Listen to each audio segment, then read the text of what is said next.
mandat les interdit tout déplacement en dehors de Conakry sans autorisation expresse du juge. Ils ne sont pas libérés, ils sont en liberté conditionnelle pour les permettre de bien préparer la procédure de justice qui va avoir lieu et c'est au juge qui va éventuellement les libérer. Donc je pense que M. Ibrahima Diallo savait parfaitement qu'il était sous contrôle judiciaire et qu'il n'avait pas donc de cet effet la possibilité de sortir du territoire sans autorisation du juge. Je pense que il faut sortir aussi de ces formes de communication qui essaient toujours de mettre en accusation l'État.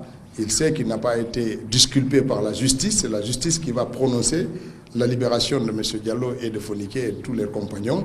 Mais ce n'est pas le ministre, en les mettant à la disposition des religieux, on les a juste aménagé une peine pour ne pas qu'ils soient incarcérés. Et c'était ça la demande, pour qu'ils puissent être en liberté avant de comparaître. Donc il n'est pas libéré de tout mouvement, il est encore sous mandat judiciaire et il doit se soumettre aux dispositions de ce mandat dont il a reçu signification lorsqu'on les a mis en liberté. Donc c'est important de souligner ça. Et donc ce n'est pas un abus qu'il a dit qu'il ne sort pas du territoire, c'est juste une application du principe de droit.